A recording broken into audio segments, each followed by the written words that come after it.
June মাসের 17 তারিখ Bangladesh versus Sri Lanka 2 test match সিরিজের প্রথম টেস্ট অনুষ্ঠিত হবে গলে, এবং এটি হবে পরবর্তী যে টেস্ট সাইকেল রয়েছে সেই টেস্ট সাইকেলের প্রথম টেস্ট ম্যাচ।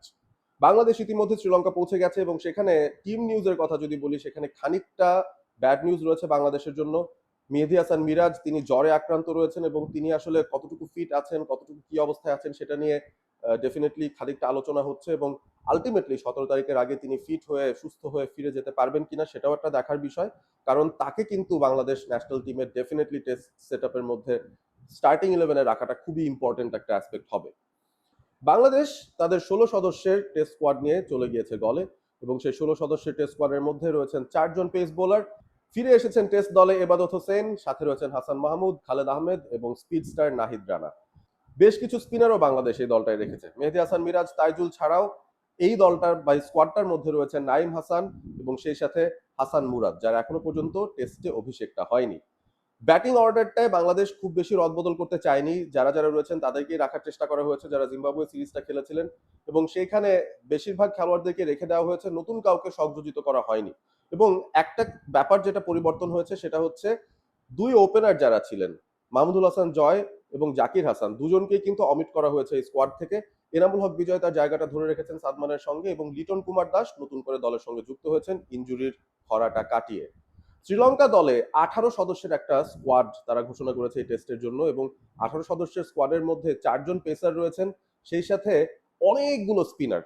আমার আসলে খাতা ধরে দেখতে হবে, নাম ধরে ধরে বলতে হবে, এতগুলো স্পিনার শ্রীলঙ্কা নিয়েছে তাদের এই স্কোয়াডটার মধ্যে, যদিও অনেকেই আনকোরা রয়েছেন কিংবা অনেকেরই এখনো ডেবিউ হয়নি।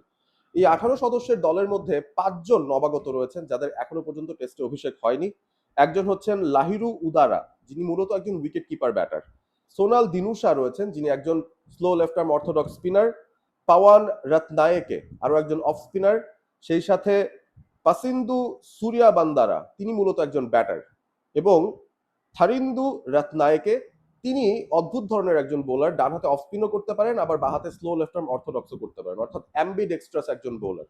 এই 5জন নবাগতকে রেখে 18 সদস্যের স্কোয়াড ঘোষণা করেছে শ্রীলঙ্কা, এবং তাদের পাশাপাশি স্পিন ডিপার্টমেন্টে কিন্তু প্রভাত জয়সূরিয়াও আছেন, আকিলা ধানাঞ্জয় রয়েছেন, কামিন্দু মেন্ডিজ আছেন, ধানাঞ্জয় ডি সিলভা যিনি এই দলের ক্যাপ্টেন, তিনিও কিন্তু স্পিন করতে পারেন। সুতরাং সব মিলিয়ে 4টা 5টা 6টা স্পিন অপশনও বলা যেতে পারে শ্রীলঙ্কার এই দলটার মধ্যে আছে। আগের একটা ভিডিওতে আমি বলেছিলাম, গলে যখন টেস্ট ম্যাচ হয় রিসেন্ট সময় আমরা দেখেছি অনেক দল অনেক সময় একজন পেস বোলার নিয়েও খেলতে নামে, বাদ বাকি সব স্পিনার অপশনস তারা নিয়ে রাখে। সুতরাং এটা কিন্তু একটা বড় ইন্ডিকেটর হচ্ছে যে বাংলাদেশ এবং শ্রীলঙ্কা দুটো দলই যখন তাদের প্রাথমিক একাদশটা নামাবে, সেই জায়গাটায় কয়জন পেসার কয়জন স্পিনার থাকছেন, এই ব্যালেন্সটা রাখাটা খুব ইম্পর্টেন্ট।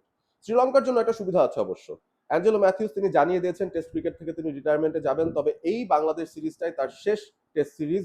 বাংলাদেশের সঙ্গে গলে যখন প্রথম টেস্টটা তিনি খেলতে নামবেন, তখন নিশ্চয়ই তাকেও একজন মিডিয়াম পেস বোলিং অপশন হিসেবে শ্রীলঙ্কা চিন্তা করতে পারে, এবং সেই সাথে যদি যে 4 পেসাররা রয়েছেন, মিলান রত্নায়েকে, লাহিরু কুমারা, বিশ্বা ফার্নান্ডো, আসিথা ফার্নান্ডো, এদের মধ্যে যে কোনো একজন হয়তো সুযোগ পেয়ে যেতে পারেন, বাদ বাকি সব হয়তো স্পিনারদেরই খেলে দিতে পারে। এবং স্পিনারদের যদি খেলানো হয় সেই ক্ষেত্রে শ্রীলঙ্কার 2জন অন্তত নবাগত স্পিনারকে তারা মাঠে নামিয়ে দিতে পারে, সেই বিষয়টা আমরা মোটামুটি বুঝতেই পারছি। এবারে বাংলাদেশের দিকে আসি, বাংলাদেশের প্রবাবল ইলেভেনটা কেমন হতে পারে। প্রবাবল ইলেভেনের কথা বললেই আমরা টপ অর্ডারের দিকে তাকাবো, এবং সেখানে একটা কন্টেনশন রয়েছে, এনামুল হক বিজয় তার জায়গাটা ধরে রাখতে পারবেন কিনা। বহুদিন পর বাংলাদেশ টেস্ট ক্রিকেটে ওপেনিং স্ট্যান্ডে একটা 100 পার্টনারশিপ করেছিল, সেটা জিম্বাবুয়ের বিরুদ্ধে ঘরের মাটিতে। তবে এই পার্টনারশিপটা কি এনাফ কিনা এনামুল বিজয়ের জন্য জায়গাটা ধরে রাখতে, কারণ বাংলাদেশের টিম ব্যালেন্সটায় একটা গ্যাপ পড়ে যাবে তিনি যদি ওপেনিং স্লটটায় থেকে যান। আমার কাছে মনে হচ্ছে ইনামুল হক বিজয় হয়তো প্রথম টেস্টে সুযোগ পাবেন না, কারণ নাজমুল হোসেন শান্ত ওপেন করতে পারেন মোস্ট লাইকলি সাদমান ইসলামের সঙ্গে, এবং লিটন কুমার দাস যেহেতু ফিরে এসেছেন তাকে ডেফিনেটলি মিডল অর্ডারে ঢোকানো হবে। সো লিটন ঢুকবেন বলেই আমার মনে হয় এনামুল বিজয়কে দলে রাখা যাচ্ছে না আলটিমেটলি। আমরা যদি একদম টপ থেকে চলে আসি একে একে, সাদমান ইসলাম থাকবেন, সেই সাথে নাজমুল হোসেন শান্ত তিনি ওপেন করবেন, এনামুল হক বিজয় হয়তো জায়গা পাচ্ছেন না। 3 নম্বরে মমিনুল খেললেন, 4 নম্বরে খেলবেন মুশফিকুর রহিম, যাকে ডেফিনেটলি বাংলাদেশ চাইবে তিনি যেন এই সিরিজটা অন্তত ভালো পারফর্ম করেন তার প্রিয় প্রতিপক্ষের বিরুদ্ধে। মুশফিকুর রহিমের পরে আমরা বলতে পারি লিটন কুমার দাসের নাম, 5 নম্বরে তিনি থাকলেন। 6 নম্বরে জাকের আলী অনেক থাকলেন। 7 নম্বরে থাকলেন মেহেদী হাসান মিরাজ। এই হচ্ছে বাংলাদেশের টপ 7। আমার মনে হচ্ছে মোস্ট লাইকলি এই ব্যাপারটা ঘটতে পারে, কারণ এনামুল হক বিজয়কে আসলে দলে রাখার কোনো স্কোপ বা সুযোগ এই এই লাইন আপটার মধ্যে নাই। আপনি তো জাকের আলীকেও বাদ দিতে পারবেন না, আপনি লিটনকেও বাদ দিতে পারবেন না, আপনি মিরাজকেও বাদ দিতে পারবেন না, মমিনুল মুশফিককেও বাদ দিতে পারবেন না। সুতরাং লিটনকে ঢোকাতে হলে শুধুমাত্র বিজয়ের জায়গাটাই ফাঁকা থাকে, সেই ক্ষেত্রে নাজমুল হোসেন শান্তকে ওপেন করতে হবে সাদমান ইসলামের সঙ্গে। এবারে বোলারদের দিকে তাকাই, কোন চারজন প্রতিষ্ঠিত বোলারকে বাংলাদেশ প্রবাবল ইলেভেনে রাখতে পারে, এখানেও কিন্তু ইন্টারেস্টিং একটা ডিসকাশন আছে। গলে আমরা জানি ডেফিনেটলি স্পিনিং ট্র্যাক হওয়ার সম্ভাবনা বেশি, এবং সেই জায়গাটায় বাংলাদেশ যদি খুব চিন্তা ভাবনা করে, মেহেদী হাসান মিরাজ তো অলরাউন্ড ক্যাটাগরিতে স্পিনটাও দায়িত্ব সামলাতে পারবেন, এরই সাথে তাইজুল ইসলাম ডেফিনেটলি রয়েছেন। এরপর তিনজন বোলার কারা কারা হতে পারেন? নাইম হাসানকে আমি অন্তত এই লাইন আপের মধ্যে দেখছি, আরো একজন স্পিনার হিসেবে তাকে অ্যাড করা যেতে পারে। হাসান মুরাদকে আমার মনে হয় না এই ম্যাচে সুযোগ দেওয়া হবে। নাইম হাসান তিনি সুযোগ পেয়ে যাবেন, মেহেদী হাসান মিরাজ থাকবেন, তাইজুল থাকবেন, এবং সেই সাথে যদি দুজন পেসার রাখা হয় সেই ক্ষেত্রে কোন দুই পেসার খেলবেন, এখানেও কিন্তু ইন্টারেস্টিং একটা ব্যাটল চলছে। খালেদ আহমেদকেও আপনি ফেলে দিতে পারেন না, এবাদত ইনজুরির পরে ফিরে এসেছেন, তাকেও নিশ্চয়ই একটা চিন্তা ভাবনায় রাখছে টিম ম্যানেজমেন্ট, এবং সেই সাথে নাহিদ রানা রয়েছেন যার একটা এক্স ফ্যাক্টর আছে, এবং হাসান মাহমুদ রয়েছেন যিনি সবচেয়ে কনসিস্টেন্ট বোলিং করেছেন টেস্ট ক্রিকেটে বাংলাদেশের পক্ষে, গত বছরটায় দারুণ ফর্মে তিনি ছিলেন। তো এই চারজনের মধ্যে যদি দুজনকে বেছে নিতে হয়, সেই ক্ষেত্রে লজিক কিভাবে কাজ করছে? আমার কাছে মনে হয় নাহিদ রানা এবং এবাদতের মধ্যে যে কোনো একজন হয়তো সুযোগ পেতে পারেন, কারণ দুজনই আসলে মূলত গতিময় বোলার, দুজনই আসলে ডেকে হিট করার বোলার, এবং এক্স ফ্যাক্টর পেস ডিপার্টমেন্টে যদি রাখতে হয় সেই ক্ষেত্রে আইদার অফ নাহিদ আর এবাদতকে রাখতে হবে।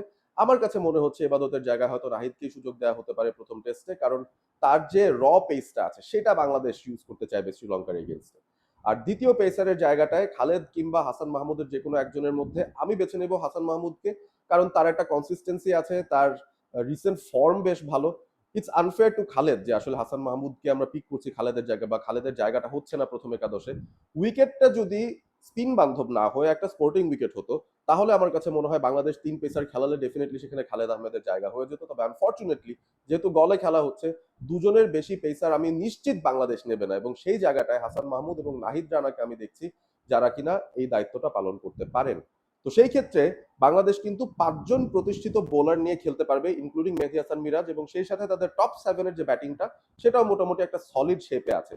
যদিও একটা বড় সমস্যা বাংলাদেশের থাকবে, যেটা গত বছর শ্রীলঙ্কা টেস্টে হয়েছিল, যে একাধিক বাহাতি ব্যাটার তারা কিন্তু টপ অর্ডারে ব্যাট করে গেছেন অনর্গল। মুশফিকুর রহিম যদি 4 নম্বরে নামেন, সেই ক্ষেত্রে কিন্তু টপ 3 বাহাতি ব্যাটার্স রয়েছেন বাংলাদেশ দলটায়, যদি নাজমুল শান্ত ওপেন করেন সাদমানের সঙ্গে। তো সেটা একটা চিন্তার বিষয় থাকবে, এবং সেদিকে অবশ্যই বাংলাদেশ সাবধানে থাকার চেষ্টা করবে। তো দেখা যাক শেষ পর্যন্ত এই পরিস্থিতি থেকে বাংলাদেশ বেরিয়ে আসতে পারে কিনা, স্টার্টিং ইলেভেন গুলো কেমন হবে সেই প্রেডিকশনটা আপনারা দিয়ে দিতে পারেন। আপনারা কমেন্টসে জানাতে পারেন যে আপনাদের পছন্দের স্টার্টিং ইলেভেনটা কি হওয়া উচিত এই প্রথম টেস্টের জন্য, অন্তত বাংলাদেশ দলের পক্ষে। শেষটা করতে চাই একটা পজিটিভ নোট দিয়ে।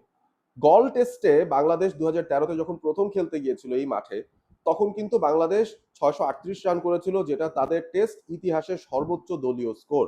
এখন ব্যাটারদের ওপর যে গুরু দায়িত্বটা থাকবে, সেই দিনটাকে মনে রেখে অন্তত মুশফিকুর রহিম, মমিনুল হক, তাদের তো মনে থাকার কথা সেই দিনটার, তারা যেন সেই টেস্টটাকে রোমন্থন করে আবারও গলে একটা ভালো ব্যাটিং পারফরমেন্স দিতে পারেন, কারণ ব্যাটাররা স্পিন কিভাবে খেলবেন, স্পিনারদের এগেনস্টে কতটুকু ভালো করবেন, সেটার উপর অনেকাংশেই নির্ভর করছে বাংলাদেশ গল টেস্টে সফল হবে কি হবে না।